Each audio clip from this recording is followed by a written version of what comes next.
What's up, ladies and gentlemen? It is the King and I Life podcast, hosted by myself, Soul Toucher the Poet, and my brother, Son Soul X, in his joint. Check it out. Hit us up, www.kingandilife.com, for all our podcast info. Subscribe to whatever podcast platform that you choose. Also, hit us up, KINGANDEYE369@gmail.com.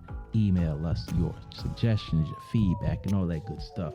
Tune in to us live on Facebook, YouTube, and Twitter, Wednesdays, 7:30 p.m. Eastern Time. And make sure you like, subscribe, and share, because we are all over all those social media platforms. Stay tuned for the good stuff.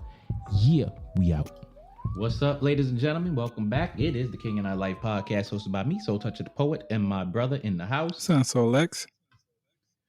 Ladies and gentlemen, we're going to jump back into this conversation about pharmaceuticals in today's society. So we were talking about, do they offer hope in whatever form they are. So let's talk about what control do pharmaceutical companies have over availability and access. Go ahead and tackle that.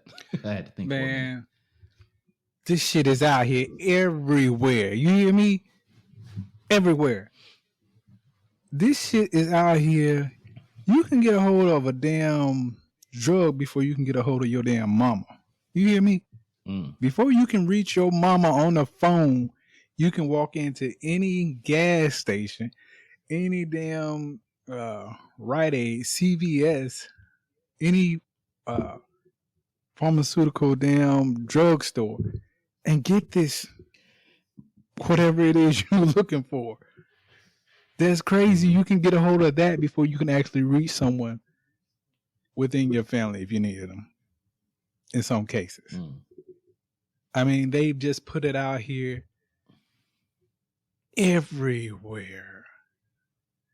I mean, literally every damn where. This shit is out here in the street like goddamn air, bruh. For real, you can go anywhere. You might not can't get the hard stuff, but you can damn sure get some of the ingredients to build up to the hard stuff, unfortunately. But they're doing their job. They're making sure it can be reached. You can get in the middle of the night, early in the day, midday. It don't matter. You think the drug dealers on the streets got shit on lock? No.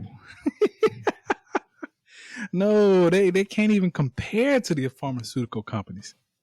Nowhere near it. These damn drug cartels can't fuck with the pharmaceutical companies, guys. Can't fuck with them.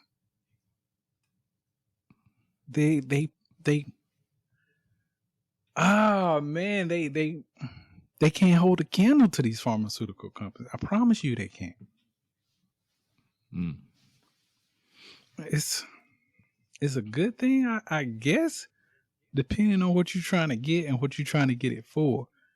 But at the same time, it's a bad thing. It's a horribly bad thing. Shit crazy, bro. I just look at it as it's a monopoly out there, and you have competing players, and whoever can move the most product is the big fish on the line. I just think that they have too much control in the way that the entire ecosystem is set up, is that it doesn't matter. The one thing that you kind of have to take into consideration is that it's a well-oiled machine, and it's working as it is meant to work as it adapts over time. And you see that in every industry. But when you try to like really, when you really try to breaking down and comprehend it, you're not going to get it all. You're just not. And the stuff that's on our level of comprehension or time to or in our sphere of information gathering, you still gonna be on the surface. We can assume or speculate to the best that our information gathering allows us, but at the end of the day, you know, we just are not going to get the whole picture. It's too much going on. But the thing about it is, when you see what happens in society and how this affects people, you it makes you sit back and be like, yeah, damn, well, how is this happening this way? You know, like it's almost, a lot of people like to talk about how drugs are put in our communities. But when you to me, when you get outside, when you release your mind from that small aspect of it, and you look at how these pharmaceutical companies affect the greater population, it's like drugs in our community is small pennies at the bottom of a barrel. Um, Unfortunately, uh, our communities also have the same issue with a lot of these pharmaceuticals. Now, of course, pharmaceuticals of have a lot of control over the availability, but we are in a society that's so programmed to self-medicate. It also it also adds to the issue. um and as much as we like to, and as much as we can justifiably blame these pharmaceutical companies, we also have to take accountability for how we operate as a society. Because I know in my family upbringing, in my household, self medication was a goddamn thing and nobody thought twice about it. Of course, they put on the bottles, do not take this if it's not your prescription, however they word it. But who the hell really cares and listens to that? You know? And it's like, who the hell can control that? Yes, the pharmaceutical companies control what's on the market and who can access it because of the type of medications they are. But at the end of the day, they can't tell you or force you not to give your prescription of codeine, Tylenol with codeine. They can't force you not to give it to your child or your cousin, your brother, your friend. They can't stop you from doing that. Um, Even if your doctor prescribes it to you, they can't control you giving your Tylenol with codeine to anybody else. They can say no, you can't, but they can't stop you. So I mean, when you talk about the availability and access, the best they can do is put it on the market and where it is authorized to be distributed. But once it leaves from there, that's all they got. Yeah. I mean, it's just like anything else, man. Really, like when we talk about how our government strategically place drugs within some of our communities. Mm-hmm. Again, at the end of the day, no one made those participants participate. Whether you were selling it, hustling it, peddling it, or consuming it, no one made you do it. So it's kind of like the same thing with pharmaceutical products. They put it out there, but they can't make you take it. Mm-hmm. it's I don't know, man. It's crazy because again, people out here are in pain, man. Whether it be mental, physical, or all the above, as they say. So they're looking for relief. So when they go to these CVS's or Walmart drugstores or whatever the hell you want to call it, they are looking for something to help them with their pain, whatever that pain may be. So it's kind of like, I don't have to push it on you. All thing I gotta do is put it out. This shit gonna sell like hotcakes. Yeah. It's sad, but that's just what it is, man. It's one of the greatest schemes anyone could have came up with. Because all they got to do is, again, put it out. It's kind of like honey for flies or shit for flies. You know what I mean? It's just naturally going to attract them. And these companies, they sitting back like, man, we got it made. Right. And I don't have any statistics on it, but I'm willing to bet my whole goddamn paycheck that the consumption of narcotics in whatever form has gone up since this pandemic has hit. I guarantee goddamn to you. Yeah. It is what it is. So, does variety add to consumer confusion and misinformation? What are your thoughts on that?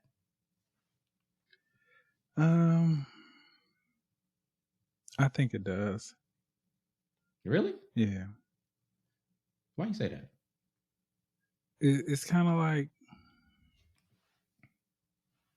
when you go to, purchase a new set of shoes. I mean, you go into like a Foot Locker or something, you see this whole section or this whole wall dedicated to, let's say, men's shoes, athletic shoes in particular.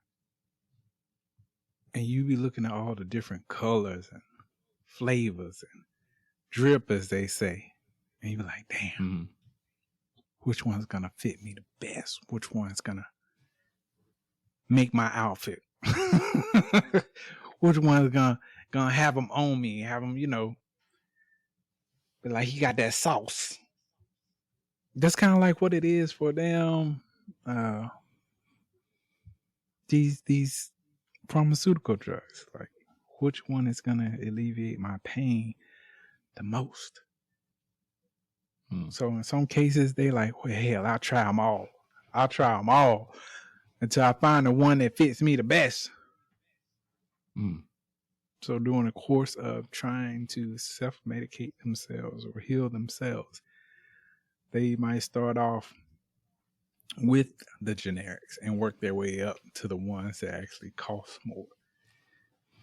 And once they get at the top or to the top, they might be like, well, damn, this is the same effect as the goddamn generic one. So I'll just double up on the generic. You get what I'm saying? It's just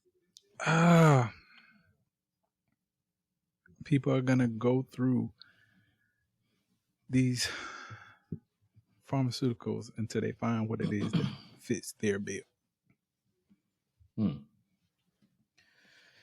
I kind of think differently on that.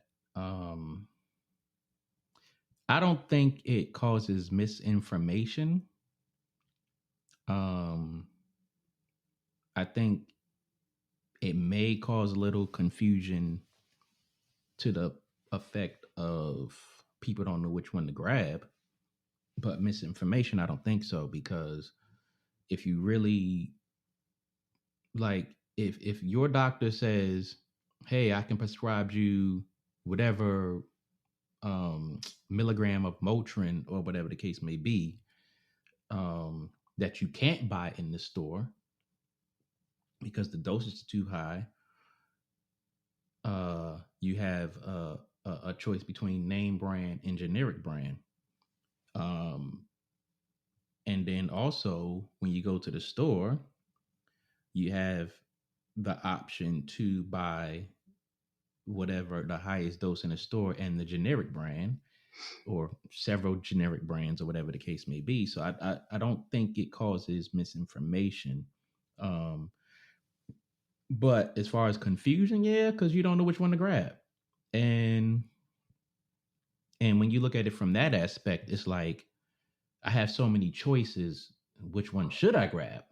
Which one works better? Which one this? Which one is cheaper? Which one is whatever? And it's like, again, you get back to that whole point of they all do the same damn thing. If they're made to do the same damn thing, I just don't get why we have generic brands. It's like, again, I mean, when you look at it, if you have Vicks cough medicine, and you have CVS cough medicine, and then you have whatever other brand that they might have 3, 4, 5 different brands of the same damn thing. They all treat the same damn things. They all have the same damn warnings on the label. It's just that the marketing on the labels are different. Oh, compared to this brand, this one is cheaper and it works better than this one. But it's like, bruh, convince me. And I say that because when I worked in the Sherwin-Williams warehouse, I was on the line where they put Mop and Glow in the bottle, and we ran that for like an hour, stopped the damn machine, switched the labels over to Mop and Shine. And I looked at them, I was like, what the hell? I was like, wait a minute. That's how they do it? Like, I literally thought in this, when you go in the store and you see these products and they have different labels on them, you automatically think they're different companies. But it's like, no, they're really not. It's like you have the parent company, and then you have the subordinate companies under that, but they're packaging these same products in a lot of the same warehouses. And that's the same thing that happens with pharmaceuticals. So it's not misinformation, it just causes a whole bunch of confusion. And honestly, if you look at cereal in the store, if you look at those bags of cereal that be on the bottom shelves, right, you look at Lucky Charms. You get down here, you have Lucky Stars. If you look at Tricks, then you have something like Fruit Rounds. If you look at Honeycombs up here, you have something that says Honey whatever down here. It's not misinformation. It's just a whole bunch of damn confusion. But it's like, again, these major companies have several companies under them. And it's like you have the name brand, and then you have all these generic brands under them. So, yes, confusion. Another thing is, how you're talking about the subsidiary companies and stuff. When they put out the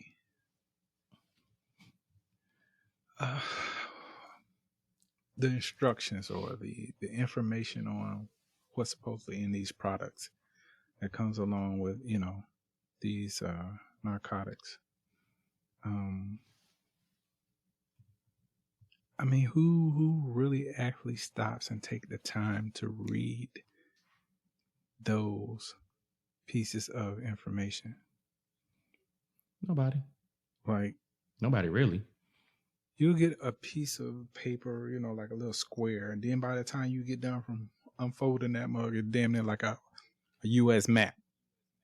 You remember those small maps back in the day when you open them up, they're huge. Mm-hmm. That's kind of like how they are with these damn pharmaceutical information packages that come with the drugs.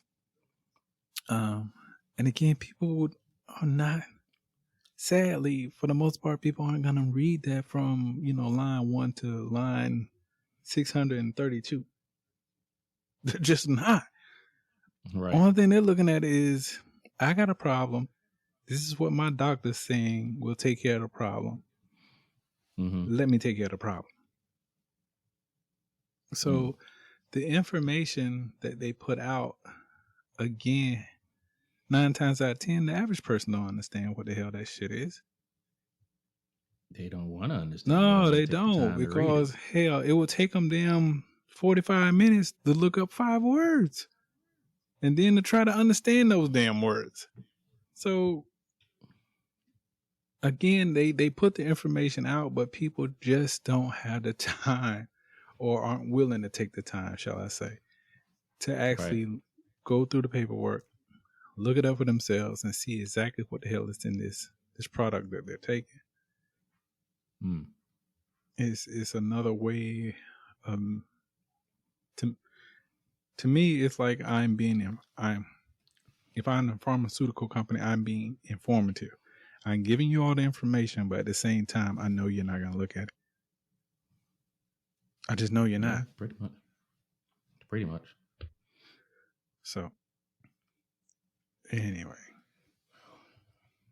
Yeah, that's pretty much what it is. So, how much information is provided through commercial advertisement?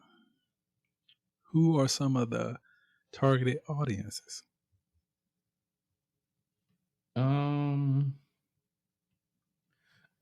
Excuse me.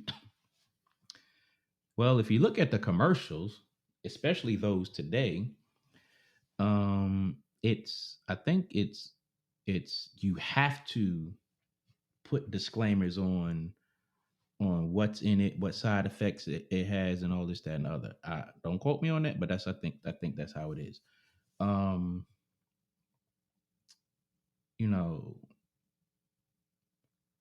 It's enough information in them to make an informed decision. Because like when I look at certain medicines that are for like high blood pressure, high cholesterol, asthma, and this, that, and the other, when they run down that list, again, a list of side effects, I look at that stuff and I'd be like, I'm not taking that. I would never, ever, ever, ever, ever take that. I'm not for it. And that is enough for me. I don't need more information in that. And they're definitely targeted to those who need those medications. But hell, like anything, you don't know how it's going to affect you. So, I mean, of course, everybody has to be cognizant of what they're putting in their body when these come to these pharmaceuticals. But, if you have a need for it, you have a need for it. One thing that I can honestly say, when it comes to commercial advertisement, a lot of the people in them commercials are paid actors. They're paid actors and not actually people who actually use these medicines. So that's another one thing that you have to take into consideration. And jumping back to who are some of the targeted audiences, if you have your favorite actor or favorite athlete promoting this medication or whatever, what is the average consumer going to do? Oh, Shaq is taking Icy Hot. Let me get Icy Hot. Or Serena Williams is taking this migraine medicine. Let me go get that. Cyndi Lauper is taking this medication for what is that? God, what is that skin thing that she has? Whatever it is. Cyndi Lauper's taking this, and there's a couple of other famous people in those commercials. Well, if she's taking it, let me go take it. Now, Do I know for sure that they're actually taking these medications? No, I don't. But they're paid to promote it. I mean, go figure. Yeah. I think that when it comes down to the commercial aspects of it, it's pretty much a free for all, meaning anybody can get it. The only ones I really don't see them advertise so hard to are kids. And I'm sure they're working on that. But They do it. the thing about it is they want whatever your ailment is, they see a potential customer. So again, it's one thing that I've learned about, taking psychology classes and all that. Colors mean a lot. Yeah, that too. The average person, thinks, that when they see red for Burger King or McDonald's or Wendy's, on and so forth and so forth, they don't realize that red represents hunger. It represents passion. Things along that line. So when you see those colors, it automatically triggers in your mind, damn, I'm hungry, even though you just ate. So it's kind of like with Viagra, right? The little blue dots, as they call them. Blue is a color of comfort. It's a color of strength. It's a color of honor, so on and so forth, right? They did that on purpose. They didn't choose that color, on accident, or just get a wild hair and say, let's go with blue. They knew exactly what they were doing. And when it comes down to these pharmaceutical companies, when they are peddling their products, it's like Skittles. The colors can come in like a Skittle pack, son. Like they really make it so appealing for you. I guess how do you pronounce this? I can't even pronounce it, but it looked like a Skittle to me. They pop that sucker in, forget about it. Set it and forget it. Done deal. But again, they see a potential customer. Even as a baby, they see you as a potential customer. Because they know, again, if I'm a drug company and I'm working hand in hand with the damn food industry, it's kind of like this one guy said. He's a pimp, right? He said, I don't give a damn if you're a gangbanger, a drug dealer, a bank robber, a white collar thief. At the end of the day, you all got to come see me. Because I got the flock. And that's kind of like how the pharmaceutical companies, they don't give a damn. If you live to be 10 or 100, at the end of the day, they know you got to come see them. It's a beautiful, beautiful situation for their pockets. They got that shit on lock.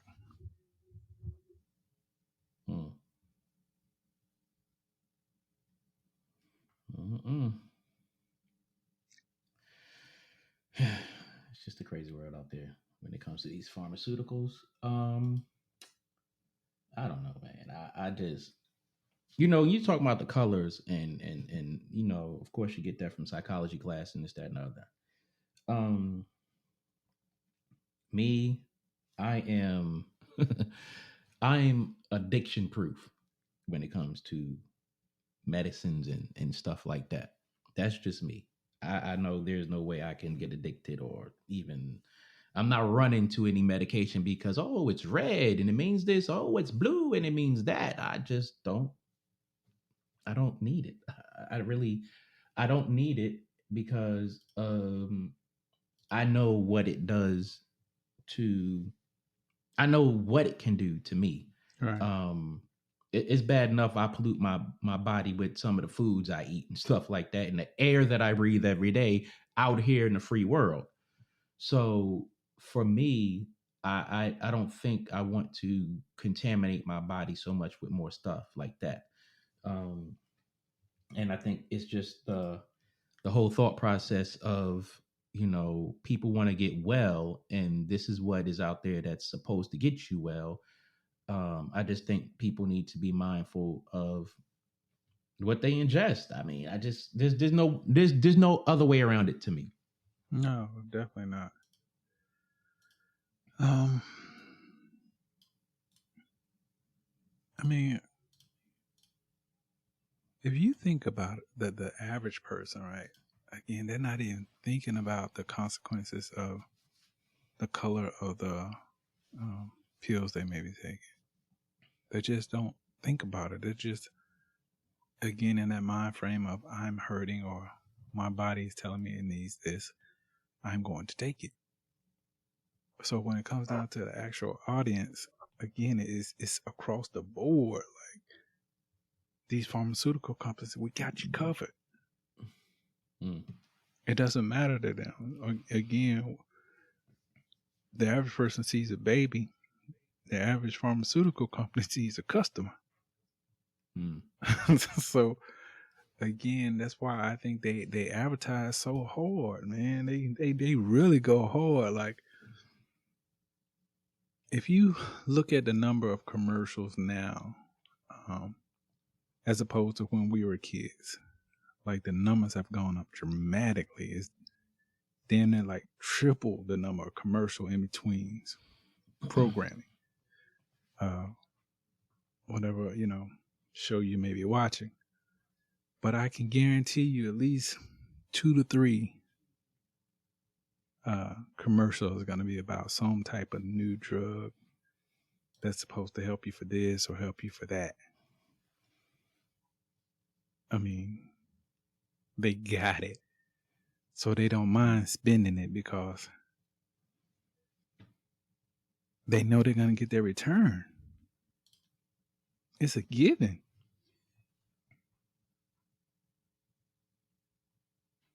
It's one of those things where there's an elderly person within my family, right? And the last time I counted, this person they were damn near taking 60 pills a day. A day.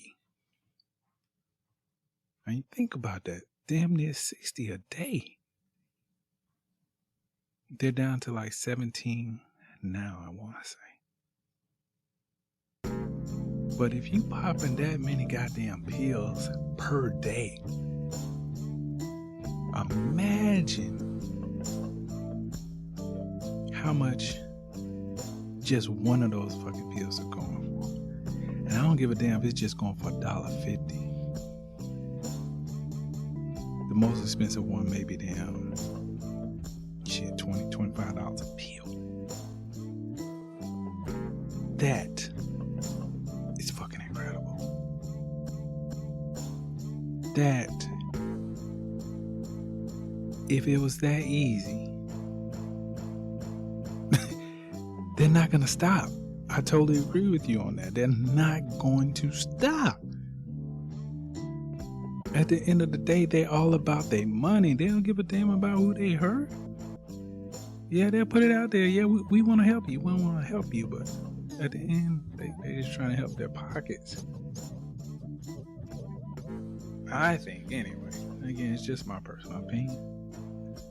It's the King and I Life podcast. We'll be back at you For on sure. the rebound.